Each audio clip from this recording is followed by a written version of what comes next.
Boa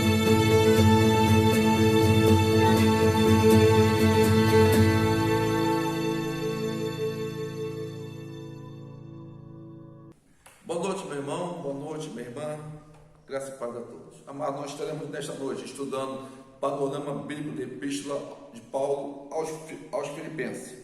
Mas antes, quero convidar você a baixar sua cabeça, fechar os olhos e orar ao Senhor nesta noite. Deus, nós te louvamos, Senhor, pela tua soberania, Senhor, sobre as nossas vidas. Que teu Espírito continua para nos conduzindo, Pai, ao conhecimento da tua palavra. Estende sua mão santa, poderosa a cada família, Pai, nesta noite, e cada família que estará assistindo este estudo. Nós te louvamos, nós te agradecemos, em nome de Jesus, amém e amém. Amado, abre sua Bíblia, na Epístola de Paulo aos Filipenses. Mas eu quero iniciar já esse estudo dizendo que o apóstolo Paulo é o autor dessa carta. E uma visão geral dessa epístola. Quero mostrar para vocês que o propósito dessa carta que o apóstolo Paulo fez foi unicamente para agradecer aos filipenses pela solidariedade enquanto estava preso e animá-los a se unirem, a se ajudarem mutuamente em Cristo Jesus. E essa carta foi escrita por volta do ano 61 depois de Cristo. E as verdades fundamentais dessas cartas e as verdades fundamentais dessa epístola foi que o Evangelho de Cristo continua a ser pregado, mesmo em face de perseguições. Sofrer por Cristo é uma alegria que traz glória para os crentes. E outras verdades é que os crentes devem demonstrar o Evangelho na própria vida ao servir uns aos outros à semelhança de Cristo. Também, os crentes devem permanecer na verdade e evitar os extremos do legalismo e do antinominismo, isto é, a crença de que o cristão não está sujeito à lei moral de Deus. Outra verdade que nós vemos nessa carta é que apoiar uns aos outros no ministério é uma importância na prática cristã. Agora nós vamos falar um pouco sobre o autor dessa epístola. O autor ele se identifica como Paulo, né? Nós vemos aqui no versículo 1 do capítulo 1. Paulo e Timóteo, servo de Cristo Jesus, a todos os santos em Cristo Jesus, inclusive bispo e diácono que vivem em Filipos. Né? Graça e paz a vós outros, lá na parte do versículo 2. Mas nós vemos aqui que é o próprio apóstolo Paulo, o autor.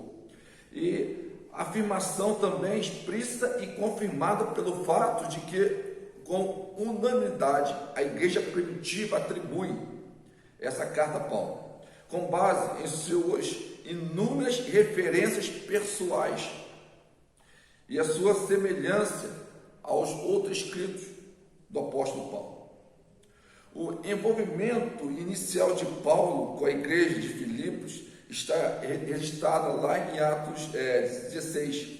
Atos 16, se vocês for olhar aqui em Atos 16, vocês vão ver aqui a história, como é que foi feita. Tudo se iniciou, né? Atos 16 é a história da igreja de Filipenses.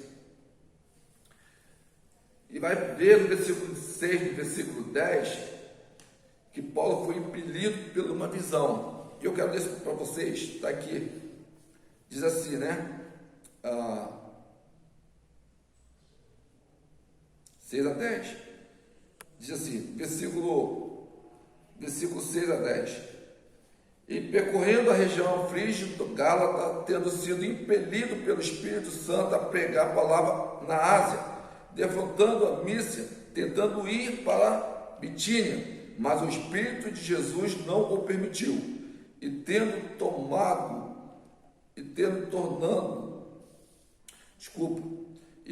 contornando a Mísia, desceram a Troade. Então, até aí. Então, Paulo tinha um objetivo, Paulo tinha um projeto, mas o Espírito de Deus não permitiu que ele fosse naquele local. Então, Paulo foi para o local onde o Espírito de Deus indicou, falou para ele ir. Então, Paulo e seus companheiros viajaram para Filipos. Durante a sua breve visita, Deus fez obras poderosas e uma igreja ali foi fundada. Está lá no versículo 40 do capítulo 16. A primeira igreja de Paulo em solo europeu. Então, a igreja de Filipe foi a primeira igreja de Paulo em solo europeu. Isso é interessante a gente saber isso, tá? Paulo retornou lá em pelo menos 2 outras ocasiões, a fim de fortalecer os irmãos daquela igreja. Agora, a data e a ocasião de que foi escrita essa carta. Paulo escreveu essa carta na prisão. Está relatado no capítulo 1 de Filipenses, versículo 12 a versículo 30. Né? Depois vocês leem com calma e conferem. Mas o local em que ele estava preso, isso é incerto. Nós não sabemos por certo. Né? Então podemos ver aqui, né? Alguns intérpretes pensam que ele escreveu de Éfeso. Mas o ato do capítulo 19 nada diz sobre ele ter sido preso durante seu longo ministério em Éfeso. Alguns também sugerem que ele escreveu esta carta durante o tempo em que ele estava preso em Cesareia. Está lá em Atos, capítulo 23, versículo 23, depois capítulo 26, versículo 32. Mas o mais provável aqui, que nós podemos ver, entretanto, é de acordo com a tradição antiga, que Paulo escreveu Filipenses quando estava preso em Roma, Atos capítulo 28, e que ele escreveu no final desse período, por volta do ano 61 depois de Cristo. A descrição em Filipenses capítulo 1, versículo 13 e capítulo 4, versículo 22, condiz com um cenário romano. Isso é interessante. Se a gente ler lá essa parte, vai mostrar que condiz o cenário romano. Olha só vou ler o versículo 13 do capítulo 1. Diz assim, olha: de maneira que a minha cadeia em Cristo se tornaram conhecida em toda a guarda pretoriana e de todos os demais. Então, baseado nesse versículo e lá no capítulo 4, versículo 22, condiz com o cenário romano. É uma linguagem, e na sua linguagem, né, lá de capítulo 1, de 7 a 26, sugeram procedimentos legais do nível mais alto. Procedimento que era semelhante àquele que Paulo enfrentou em Roma. Finalmente, Atos 28, versículo 16 e 31, também, Filipenses 12 a 14, fala da liberdade que Paulo tinha para pregar, enquanto ele estava confinado. Mas qual era o público original do apóstolo Paulo? Olha, a cidade de Filipe recebeu esse nome por causa de Filipe da Macedônia, o pai do Alexandre o Grande. Uma razão para a sua importância é que ele estava localizada na Via Egnátia, a principal estrada entre a província do leste de Roma. Era uma colônia, essa província era uma colônia habitada por soldados romanos. Soldados romanos que desfrutavam, era soldado romano aposentado, que habitava naquela região ali, uma cidadania romana. Então eles tinham esse privilégio de desfrutar de uma cidadania romana. A ausência das citações do Antigo Testamento nessa carta de Filipenses e a ausência de citação de nomes judeus indica que a igreja de Filipos era composta principalmente por pessoas gentios. E qual é o propósito e as características da carta? Paulo escreveu essa carta para expressar tanto a alegria quanto a preocupação. A epístola é inundada de gratidão pelo modo como Deus estava levando adiante a obra da salvação entre os filipenses e pela ligação especial que existia entre Paulo e seus leitores, né? Paulo ele tinha uma ligação, Paulo tinha uma alegria, uma comunhão, tanto com os membros da igreja de Filipenses, do outro modo também, os membros de Filipenses tinham uma alegria, comunhão com o apóstolo Paulo. Ao mesmo tempo que a carta apresenta um tom sério, os filipenses enfrentavam as perseguições. Lá em versículo 27, versículo 30 do capítulo 1, relata isso. E existia também pressão de falsos ensinamentos. Além do mais, conflito dentro da igreja colocava em risco o ministério de Filipos. Eles tinham ali as perseguições de fora, eles tinham ali as pressões dos falsos ensinamentos, falsos mestres, e tinha também problema interno dentro da própria igreja. Isso tudo, esse conjunto todo, botava em risco o trabalho da igreja de Filipenses. Paulo escreveu tanto para expressar sua alegria, quanto para dar instruções aos crentes de Filipenses.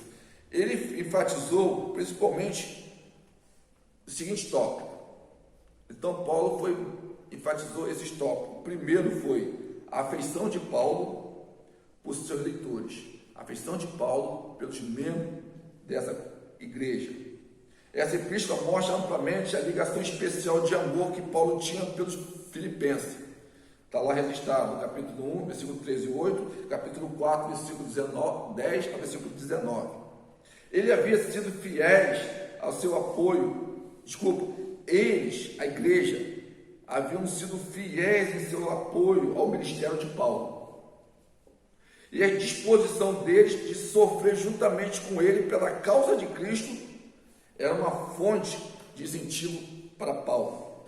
Segunda coisa, segundo tópico que Paulo enfatizou aqui, foi alegria. Apesar das circunstâncias da prisão, a carta de Paulo ressoa um tema de alegria. Expressões diferentes referentes a essa alegria, pelo menos 16 vezes na carta. Nós encontramos 16 vezes nessa carta uma expressão alegria. O contentamento de Paulo tinha origem basicamente na fidelidade dos filipenses. E ele desejava o mesmo para eles, como antídoto para todo tipo de ansiedade. Está lá no capítulo 4, no versículo 7. Paulo diz assim: e a paz de Deus, que excede todo entendimento, guardará o vosso coração e a vossa mente em Cristo Jesus. Então, é uma carta, independente de Paulo estar preso ou não, mas Paulo demonstrava alegria pela igreja, do mesmo modo que a igreja sentia alegria por Paulo, tá bom? Então, nós vemos aqui, no terceiro tópico aqui, é o exemplo de humildade de Cristo. Filipenses dá uma grande ênfase ao estado humilde de encarnação de Cristo Jesus. O majestoso exemplo de Cristo está lá relatado no capítulo 2, versículo 6 a versículo 11. Oferece um modelo para os crentes. Em seu estado pré-encarnado, Cristo Jesus estava subsistindo em forma de Deus, relatado lá em capítulo 2, versículo 6. Contudo, amado, ele tomou a forma de um escravo, esvaziou-se a si mesmo, revestindo-se de uma natureza humana e sujeitando-se às suas próprias criaturas. Versículo 6. No entanto, mesmo nesse estado de humilhação, Cristo não deixou de ser totalmente divino. Mesmo nesse estado humano, ele não deixou de ser totalmente divino. Cristo era 100% humano, 100% divino, 100% Deus. E a quarta vai falar sobre a justificação pela graça por meio da fé. Olha, quanto àqueles que concordavam que a obediência à lei do Antigo Testamento como uma condição para merecer a salvação, Paulo ele enfatizou que Deus queria que o seu povo fosse salvo pelo recebimento da sua justiça, em vez de esforçar-se para afirmar a sua própria justiça.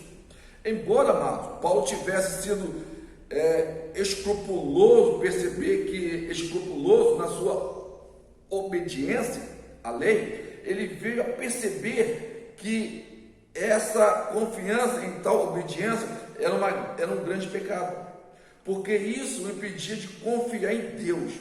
Paulo viu sua jactância como repugnante. Lá em capítulo 3, versículo 7, versículo 8, olha que Paulo fala, 7 a 8. Mas o que para mim era lucro, isto considerei perda por causa de Cristo. Sim, devera considero que tudo como perda, por causa da sublimidade do conhecimento de Cristo Jesus, meu Senhor, por amor do qual perdi todas as coisas e considero como refúgio para ganhar a Cristo. Então, nós vemos aqui que apegou-se somente em Cristo como uma fonte de confiança. Então, Paulo se apegou unicamente em Cristo como uma forma de confiança. Paulo trabalhou nessa parte a justificação pela graça por meio da fé. E no quinto e o último objetivo que Paulo fala aqui, o tópico, é a vida cristã. Vida cristã. Essa epístola é cheia de instruções, amado, acerca da prática do cristianismo. Assim como Cristo tornou-se um servo, nós também devemos, como cristão, tornar servo de Cristo. Somente pessoas comprometidas com Cristo é livre para amar e servir uns aos outros. Paulo relata isso lá no capítulo 2, versículo 3 e versículo 5. Paulo ressaltou a importância da identificação com Cristo em sua morte e em sua ressurreição. Assim como aconteceu com Cristo, o sofrimento do crente é um proceder para a ressurreição. Nós vemos lá no capítulo 3, versículo 10 a versículo 11. Por enquanto, é um meio nas lutas que o cristão sente a alegria de obter forças. Em minhas lutas, que eu e você, nós como cristãos, nós conseguimos ter força e alegria, né? Paulo vai dizer isso lá em capítulo 3, versículo 10, capítulo 4, versículo 13. E Paulo enfatizou também aqui a importância de nos esforçarmos para alcançar o objetivo da salvação final. Esforçarmos para alcançar o objetivo da salvação final. Confiante no chamado de Deus, o apóstolo avançava à direção do prêmio celestial. Somente quando os cristãos trabalham é que eles percebem que Deus está trabalhando neles. O esforço humano é exatamente a área onde o poder de Deus é manifesto. Então, esse é o panorama bíblico da carta aos Filipenses. Que o Senhor Jesus Cristo te abençoe e te guarde nesta noite e te faça compreender quão bom é ser servo do Senhor Jesus Cristo. Deus te abençoe.